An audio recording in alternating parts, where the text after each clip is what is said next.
What I want to show you today is an excursion from one of my tracking notebooks. Years ago, I had gotten in the habit of recording some of my experiments in tracking and excursions that I had gone on in this little spiral notebook.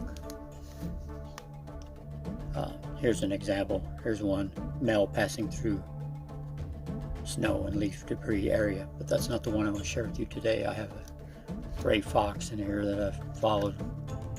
I want to share with you today this particular one, man in sandy leafy area.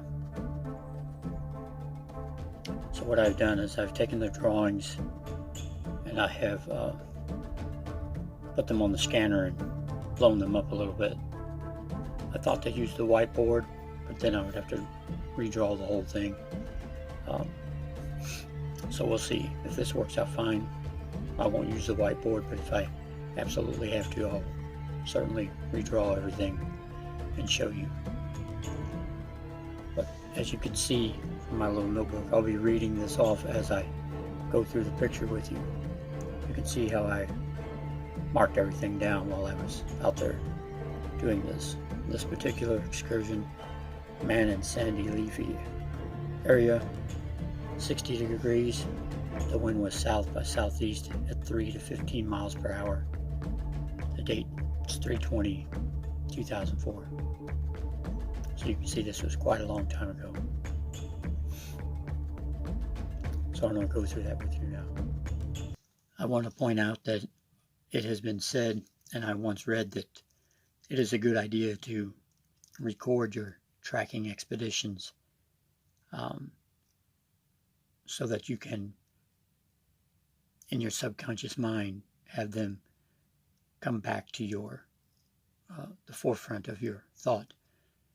It helps you to know and to see how much, number one, it will help you to know how much you have grown through the years if you continue in the art of tracking. Myself, unfortunately, I had gotten out of it for many years, and now I'm just now starting to get back into doing that. But recording these little excursions, it helps you to know and realize, where you have came from and where you're going, and also reminders of, I've ran across that type of track before, or that certain situation, and so on and so forth. So, in light of that, I will begin to record the audio portion of this as I go through the steps here. As I was doing this, I was practicing pace tracking, step-by-step tracking, trying the best that I could to follow this person and locate each and every print. It was, and always is, a great learning experience. Every time I go out, whether I'm following animal prints or human prints, it is a great learning experience. There's always something new to glean from the outing. There's always something new to learn from what the tracks, what the spoor is trying to teach you. The individual spoor, and also the entire track story. So hopefully this will be a good example of that. So here we have man in sandy leafy area. Print A, right here.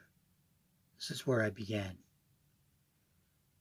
Upon first inspection of print, I believed the man to be around 5 feet 9 inches to 6 feet tall. Weight, undetermined as of yet. I believe the subject to be male because of the length of the print, which is 10 1/4 inches, and the width, which is 3 1/4 inches. Stride is approximately 7 inches from toe to heel of next print, which some would call the step interval. If he were moving at a good pace, his stride would obviously be longer, but there's no indication in prints that he is hurrying. Therefore, I deduce him to be a tall man. Track has tiny pock marks from tiny rain droplets of the slight drizzle that we had earlier. Therefore, I believe the track to have been made around 11 a.m. to noon. This is not confirmed yet. I still need more evidence, which I may get up further. Track B, which is confirmed sign. Branch pushed into soil, leaf debris, and you see the branch there. Clear heel mark to arch of foot, to ball of foot. Crushed leaves and heel, some loose debris blown by wind. Pressure on the inside of the heel. And then I put in parentheses, shifting of weight to the left leg in the shade. So this is a right print.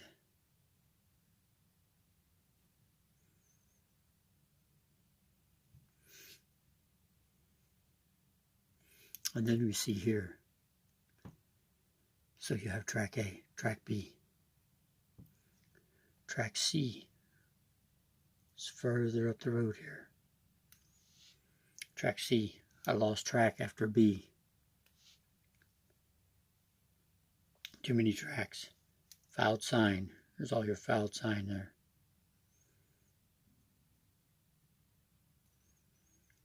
Had to do lost spoor routine. I came around in a loop and relocated sign 15 feet away.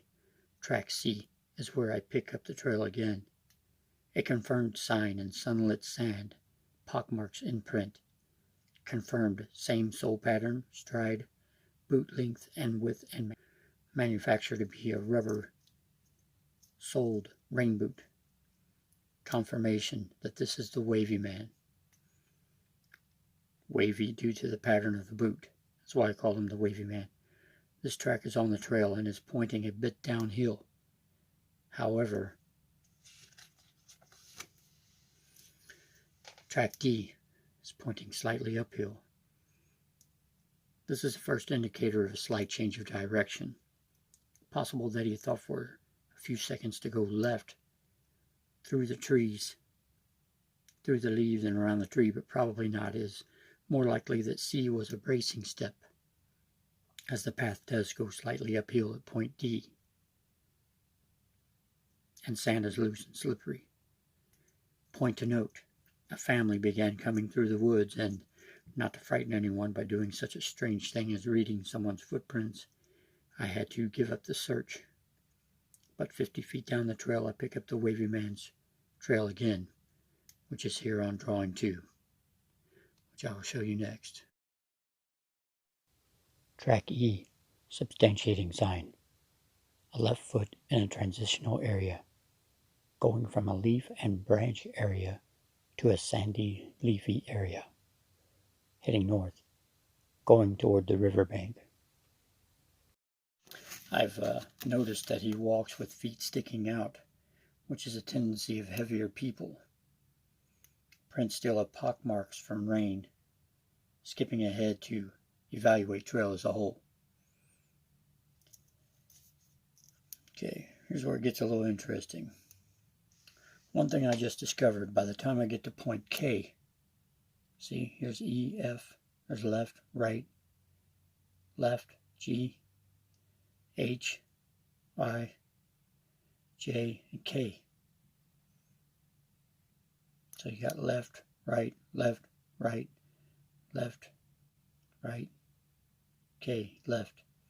By the time I get to point K, I begin to notice a small hole about the size of a nickel.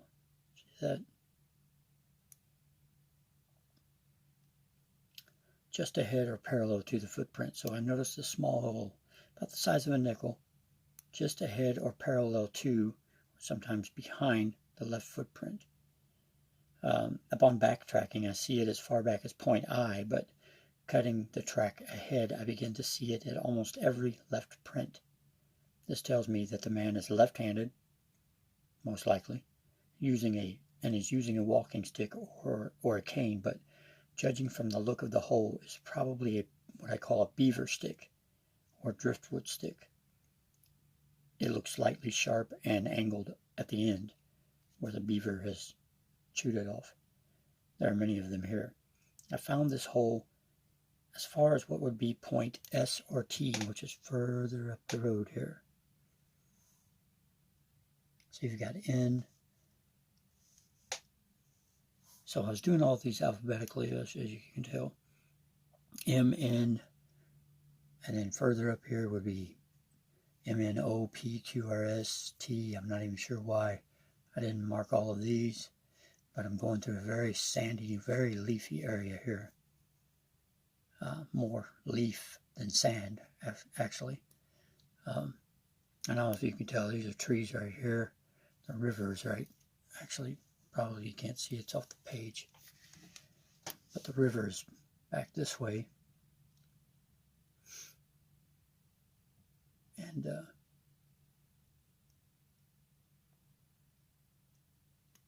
the west. And then we have, you know, alphabetically, as I was doing this before, would be N, O, P, Q, R, S, T, so on and so forth, until I exhausted the first set of alphabetic letters.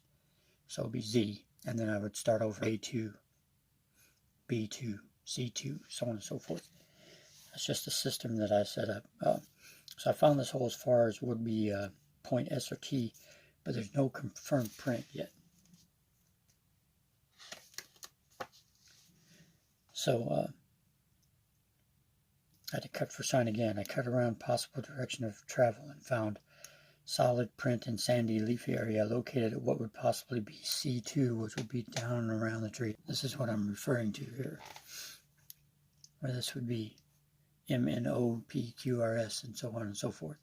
Then I'd start all over A2, B2, so on, going through the trees there into a more wooded area, very leafy area. But so what I'm saying here is I had to cut for sign and cut around possible direction of travel and found solid print in sandy leaf area located on what would be possibly position C2, other sign or leaf disturbance as far as G2, but I was unable to confirm sign to be left by this quarry. So even though I don't have any more drawings to show you here, I can explain it to you. Print looks about the same age and pattern as quarries, but until further evidence, all listed as a substantiating sign. I'm referring to the sign that I found. It would have been print G2. So I'm cutting ahead 50 feet. So I cut ahead 50 feet. I found a left boot impression over log and dried leaves at 25 feet from the last sign. Cannot yet confirm it as quarries. Cutting on. Looking for indicators or indications of sticks poked in ground by left foot amongst leaves. Unless quarry ditched it.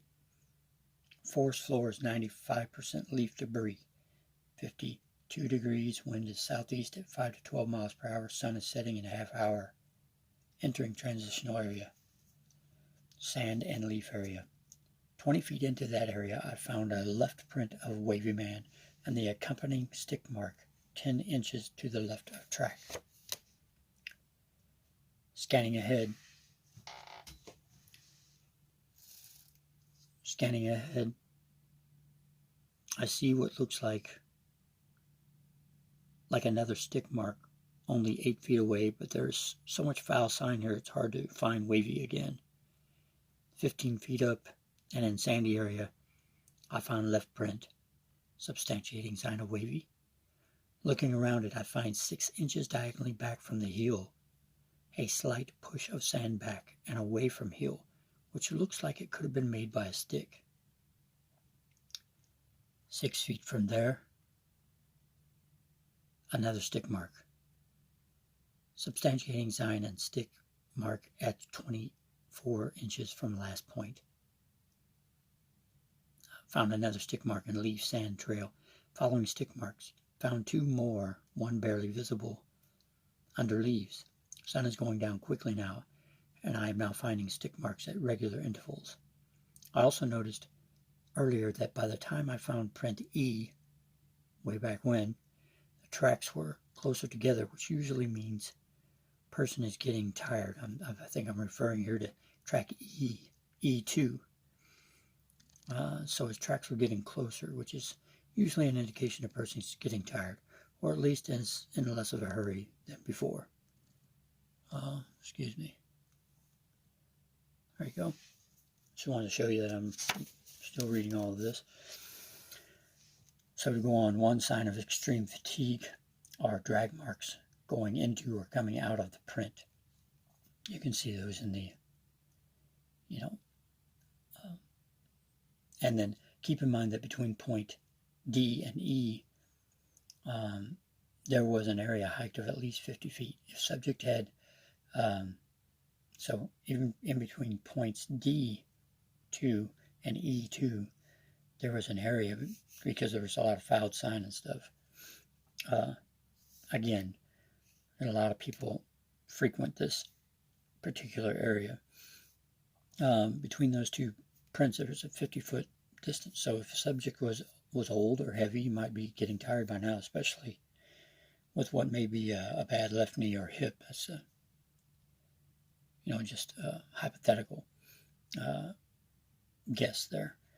Sun is going down, so I must abandon this practice search for now. So here you go. Here's my final theory. You can see that. Final theory. Older man, 58 to 65 years old, on a stroll through the beach and woods. What I read was the return trip. He had picked up a stick on beach and had taken it into the wood area with him. Enjoying the day, he poked it into the ground while on his way. Close exam of stick holes and footprints upon second exam does not indicate that he had the stick to support himself. Holes would have been deeper and injury would have been seen in the prints. Weight approximately 180 to 200 pounds. Stick holes were found upon trail by the left foot going for 200 feet. So, anyhow, point is, I think it's just a good idea to, to learn what you can while you're out there and record what you can. Of course, back then, I don't even think I had a cell phone back then, but now if you can record things digitally, then that's great. You can,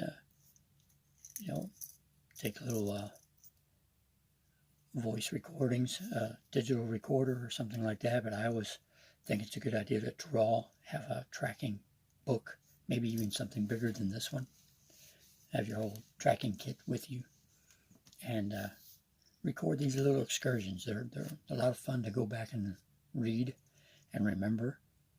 And like I said before, it's something that, you may later on go, wow, how did, like for instance, when I read this, I go, wow, how did I miss those stick marks? Every time I read this, I'm like, how did I miss those stick marks, for 50, 60 feet or even further?